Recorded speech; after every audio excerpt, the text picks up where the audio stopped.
Are you in a state of flux because you heard about the latest research findings where it was shown that there may be a possible link between hair straighteners and uterine cancer, and maybe you just don't know what to do? Or maybe you're a hair practitioner and you're absolutely horrified at the thought that you could be doing harm to your clients by providing a calming cosmetic service. And I have to say, I don't blame you. I mean, who wants to have it on their conscience that a service that you're providing to help women to look and feel beautiful could be causing harm?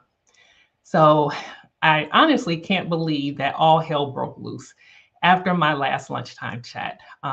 First was the report about the possible link of contracting uterine cancer from hair straighteners.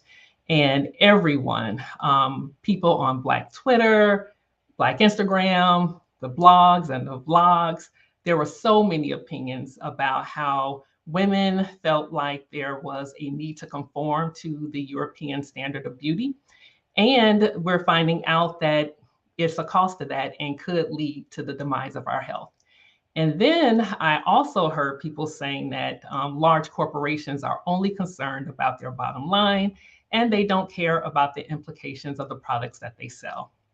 So I'm actually honored that a lot of you reached out to me to get my perspective. And so that is what we are going to talk about on today's lunchtime chat. So hello, everyone. Welcome. And before I even get started, I would love for you to give me your perspective of what happened. And I know it's been almost 2 weeks ago since the news broke, but I did want to definitely tackle this. So make sure that you let me know. Now, my name is Dr. Crystal Porter. I'm a hair scientist and owner of Main Insights, which is a company that conducts research and focuses on the hair needs of people from African descent. Now, this particular platform is designed to elevate the Black hair care industry and empower consumers and hair professionals with education that is driven by scientific research. And before I dig into things, I would love to know who is out here with me. Hello, Yvette. Thank you for coming. Really appreciate that. Also, I'd love to know where you're listening or viewing from. And so put the number 1 if you are a practitioner, put the number 2 if you are a consumer, and if you are a researcher or scientist such as myself, put in the number 3. And then also please like and share this. So no matter what platform you're viewing from, definitely let me know. We are on YouTube and LinkedIn. So if you see some comments in the chat, if you see them in the chat or you don't see them in the chat, the reason why I could be making comments is because I'm on several platforms. I did have some people say that they were a little confused because they didn't see everything. But if you are frustrated with the lack of information available when it comes to caring for your hair, and you've wasted a lot of money, time, and resources trying to figure things out on your own, you are definitely in the right place. And that is why we have created the Our Black Hair Matters movement. And I have put together some resources. So it's my personal version of the link tree. So you can go and get numerous resources from links.maininsights.com/info. And there is a lot of information on there. And then we have Margaret, who comes up as Facebook user in Atlanta. Hey, you know exactly who you are. Thank you so much for joining. And then we have Janelle. Thank you for coming as well. All right, so just in case you are just joining on, welcome to the Our Black Hair Matters Lunchtime Chat. I am Dr. Crystal Porter, and today's topic is about how to fight for your or our hair health. Now, I want to start by giving a backdrop about the most recent study that I mentioned earlier, and it was based on the sister study.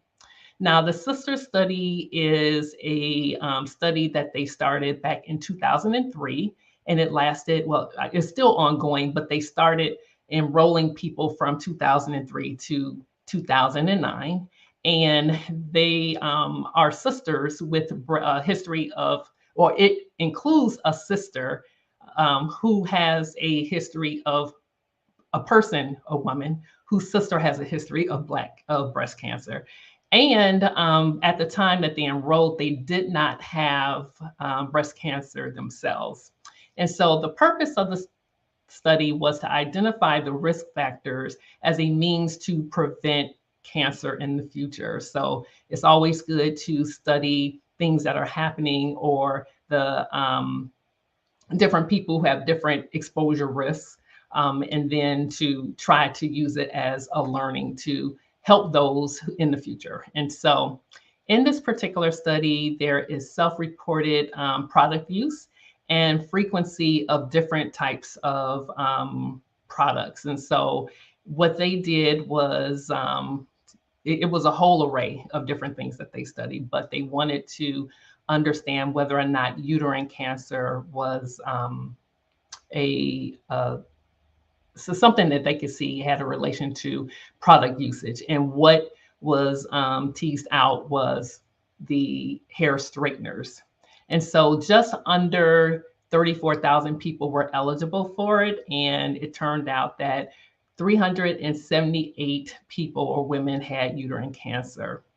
And so they follow these women over a course of years. And so those who are surviving versus those who may have passed away, and they get a history from like a relative if they are deceased, and then they self-report if they are still alive.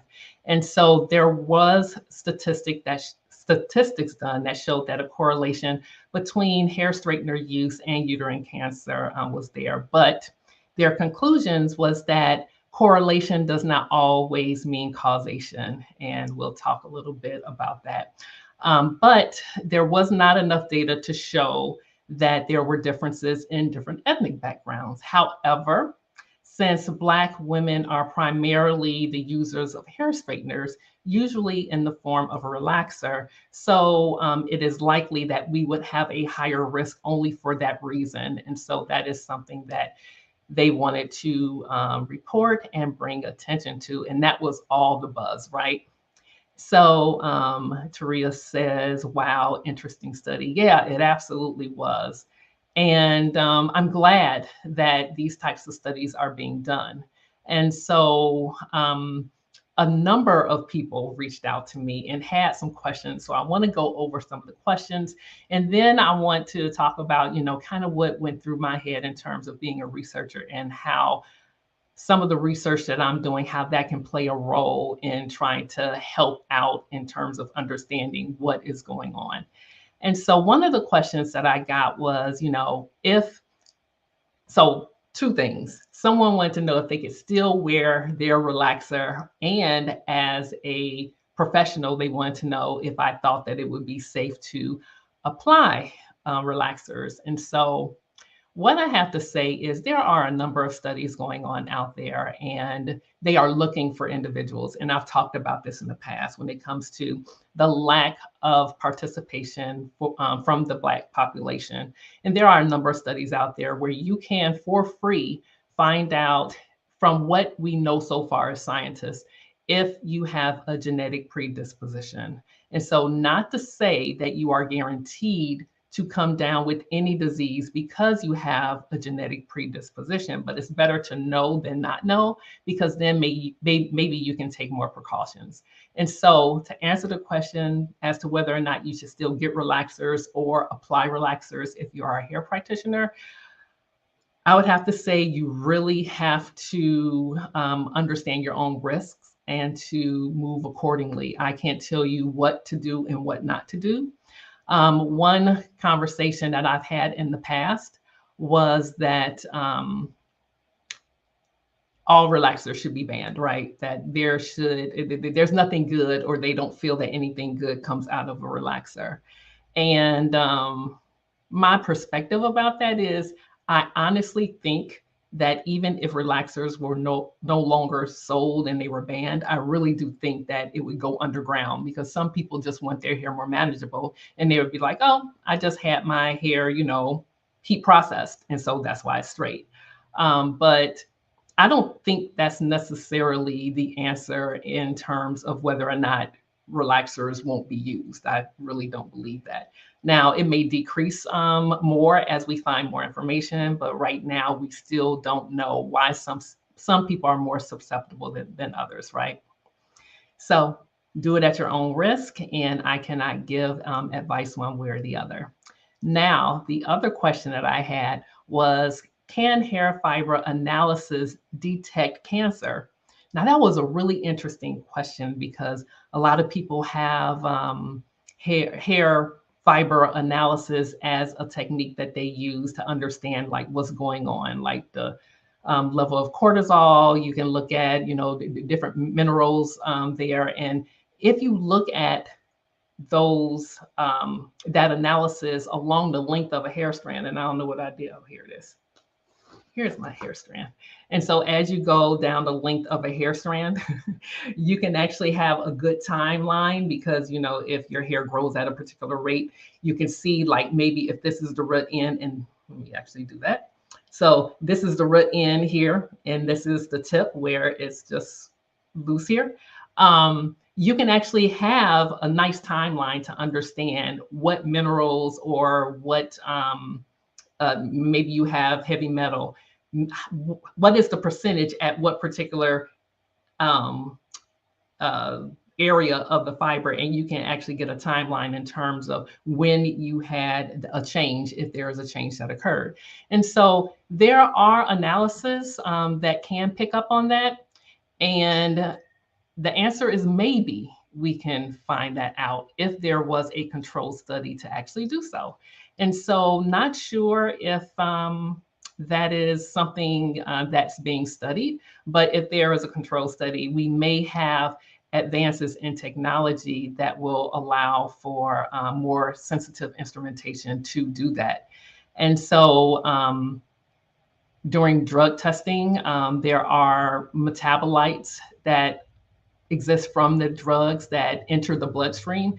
And then because the blood actually feeds into the follicle and grows the hair, then you're able to see some of those metabolites. And that's how you're able to tell whether or not someone has used drugs. So that is something that does, well, the instrumentation is sensitive enough to detect that. And so maybe it's possible. I'd be really curious to know whether or not that does anyone has done that.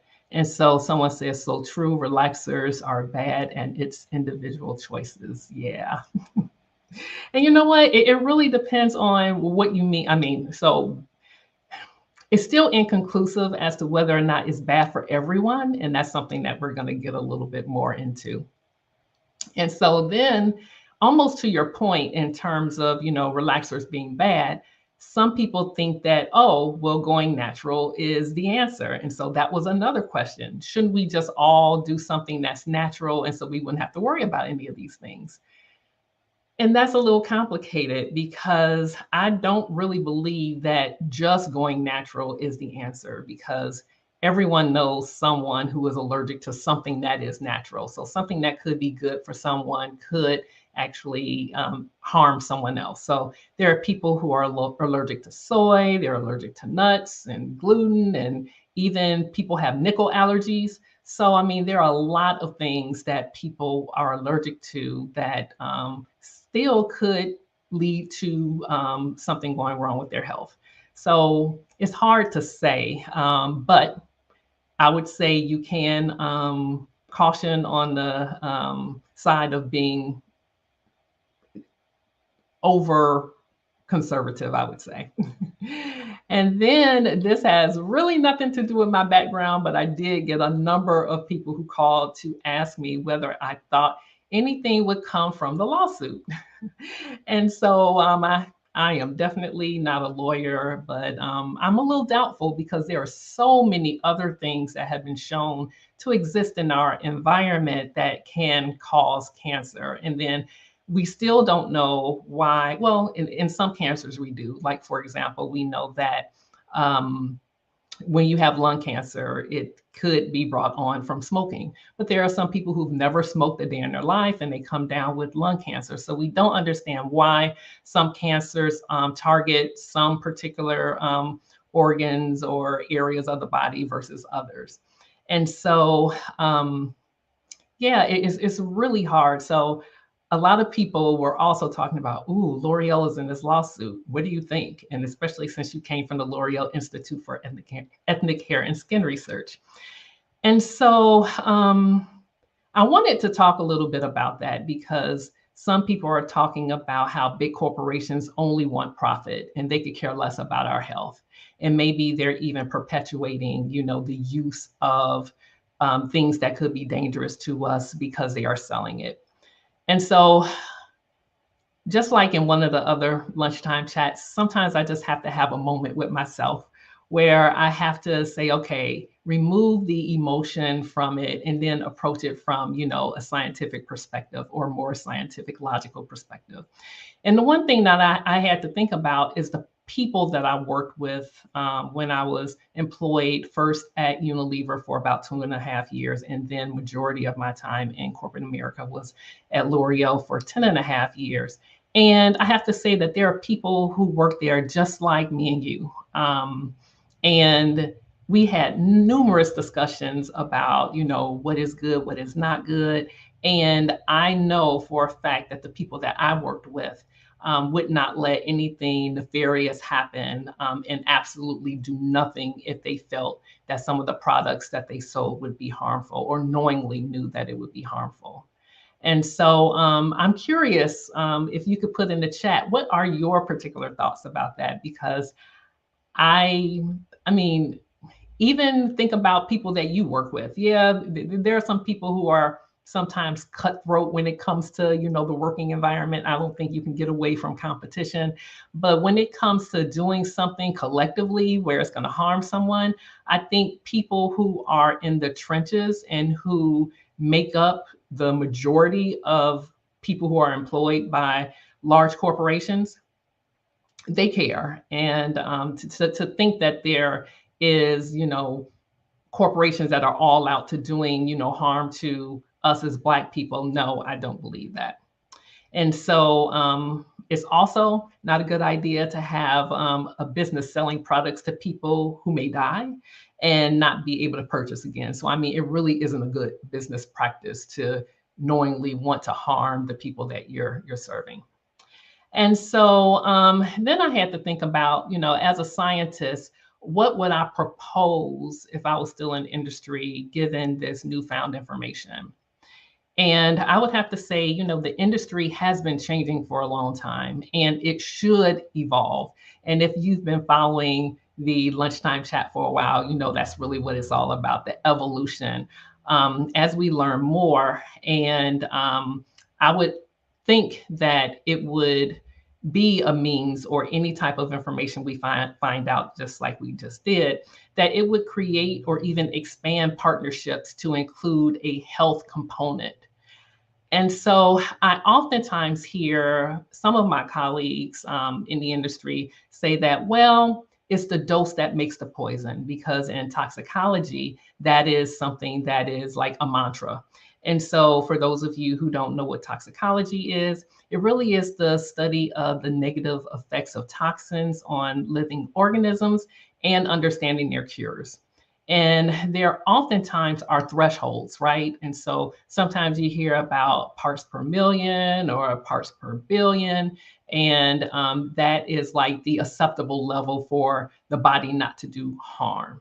But I always ask the question, who are those thresholds based on? Is it based on, everybody where it's more inclusive? And my guess would be like, no, it's not.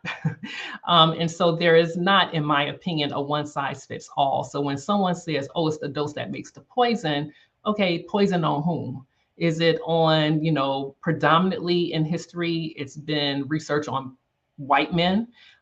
That's why when they had the standards for heart attack or different symptoms of heart attack, then they found out when they started including women in those studies that, okay, the way that it presents itself is not the same in women as it is in men. So that's something that really, I think, needs to be considered. And so Taria says, that's a tough question. I don't think that companies, oh, I need my, I'm gonna put this on the screen so I can see it. Because I didn't put the drops in my eyes so I can see better. Let's see, okay. I don't think companies set out to harm people. I do think that sometimes when I see data that shows harm, they play the game and say, look at the percentages. People are not percentages. If your product causes harm to one person, pause, research, and correct the issue. That's my 2 cents. It's interesting that you say that because I do think we should be pausing. Um, and I mentioned earlier that, when someone has an allergic reaction, to a particular ingredient, then I'm wondering if that ingredient actually would be considered a drug. Because I think that almost leads to the question, does the definition of a cosmetic need to be changed? And like you said, Taria, based on percentages, if you have a percentage of majority of people don't respond in a negative way, then okay, then it's non-reactive. And so then you don't have to worry about anything. But I'm not too sure about that because something that could be a cosmetic to one person could be a drug for another. And so what I did is I looked up the definition according to the FDA, what defines a cosmetic. And basically, it is articles intended to be rubbed, poured, sprinkled, or sprayed on, introduced into, or otherwise applied to the human body for cleansing, beautifying, promoting attractiveness, or altering the appearance. And then they say a drug is defined as articles intended for use in the diagnosis, cure, mitigation, treatment, or prevention of disease, and articles other than food intended to affect the structure or any function of the body of man or other animals. So it's that last part when it's affecting the structure. So when someone has an allergic reaction, I would say that that's affecting the structure of the body. And so it almost blurs the lines, right? Because we are starting to get enough knowledge to know that everything isn't a one size fits all. And so, what do we do? So, the whole purpose of this lunchtime chat is to give another perspective, right? And so, here is my opinion about what we can do to fight for our hair health. And really, I feel that fighting for our hair health is fighting for our health in general. And so, as I've said in the past, it's really important that we ask questions to ensure the safety for all populations, considering grooming habits and practices. And when I say including grooming habits and practices, the real reason why they are saying that, Black people really need to pay attention to what this recent finding says is because when it comes to hair straightening, we straighten our hair more than any other population. So that is really important. Taria, you says, yes, that's legal jargon, unfortunately. Yes, I agree. Those definitions are legal jargon. But I think it was really put in place so that people could know what they could and could not sell and what they can and cannot claim as well. And then someone else identified as Facebook user says, yes, hair and health. Absolutely. And then we have someone from South Africa. Thank you for joining. Yeah, it's not too late for you right now, but really appreciate you spending your evening here with us. Now, the other thing that I would say is we have to stay abreast of public research. And when I say public research, it's because there's research being done all the time. A lot of the big corporations do their own research, and they withhold it because they basically want to keep their competitive advantage, which I understand to a certain point. But this was public research, and particularly this article was open source journal, meaning that anyone who wanted it could read the research, which is awesome. The other thing that I would recommend is because we don't really know what's going on with everybody because everyone is not the same, we have to be in tune with our own body. There is a particular snack food that I will not say what it is because I don't want to say that I've actually caused the, decline in sales of a particular food. But there is a snack food that I absolutely love that I cannot eat a lot of because my body can't handle it. I break out. I do believe I have more inflammation where my joints are more in pain when I eat it. And so just listening to your body, that will help a lot as well. And then, taking care of yourself. For the image for the upcoming lunchtime or this lunchtime chat, I had a diagram of a journey, the road to health. And so it really is about taking care of yourself, decreasing your stress, increasing your nutrition, and having a lifestyle that is more conducive to you being healthy. That includes exercise because it has been found that physical activity is associated with less chronic inflammation. So the way that we can optimize our body being able to handle some of the things that are introduced to us that aren't good for the body is to be as healthy as possible. And I know sometimes that's hard. There are other factors that can play a role into why all populations aren't healthy, but that is something that we have to be mindful of. So another Facebook user says, I agree. When I eat white potatoes, it totally slows you down, maybe. Yeah, no, I totally understand that. And then start learning more about yourself. The next week, the Voices of Trichology will be joining me, and there are assessments that you can do to learn more about yourself.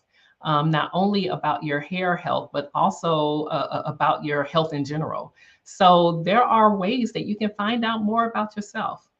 And so the other thing that I have been toying around with, I've reached out to a couple of companies that I know have data to back up what they're claiming. And so I would love if you are a company that has data and you're willing to share it to enlighten us about how your products are effective and how they've been researched, please reach out. I would love for you to join me and we can talk about it, and I'd love to promote you. It would be important for you, in my opinion, for you to show us that you've done your due diligence for things that you absolutely can control. So I understand as we're learning more that you may not have the ability to know everything right now, but maybe you can also share how recent findings have made you pivot based on, new research. And then maybe you can expand your research efforts internally or partner with external entities to investigate more, So there are the researchers that conducted this particular experiment, but there are other researchers who are on the same page. I mentioned in the past that there is the Silent Spring Institute does research. And there's another that I can't think of right now, but just partnering with others like dermatologists. I spoke about Yolanda Lindsay in the past. She's doing research. So reach out to some of these external entities to see if you can learn more. And then, as I always say, more research is definitely needed. And so as a researcher myself, I work with licensed cosmetologists and what I call serious and conscientious hair practitioners. So definitely contact me if you want to be a part of the solution. I feel that many practitioners already have analyses that are used to help their clientele. And so I would love just to make that a part of a research strategy so that we can learn more, because there are power in numbers. And that is really what I'm all about. And so I will be doing a webinar tonight for practitioners only to learn about how to be a part of the solution. I think the writings on the wall in terms of what needs to be done more. And I know that hair practitioners have a closer proximity to the people who can help or who need to be helped, and we can actually get information. And so just jump on the webinar. I'm actually going to give the link. You said what time? It is going to be 7 o'clock Eastern time and 6 o'clock my time, which is Central time because I'm in Chicago. And I will, so actually you will go to the link that I mentioned earlier, which is links.maininsights.com/info. And there is a button that you can press that will allow you to register for that particular webinar.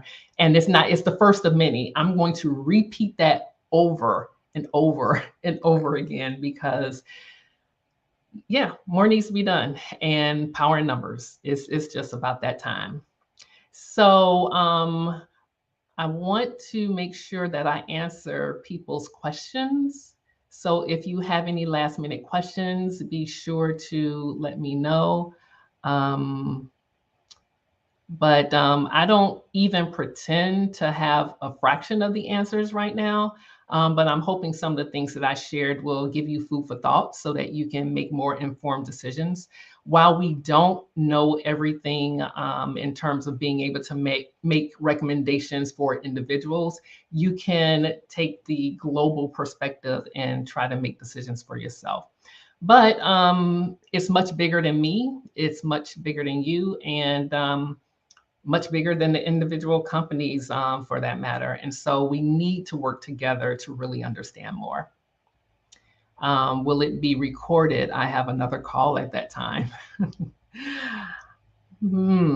I think I don't know yet. I will let you know. So if you register, I will let you know whether or not I will be providing a corporate recording. But I said that I would repeat it because I think I need to be beating the drum with this.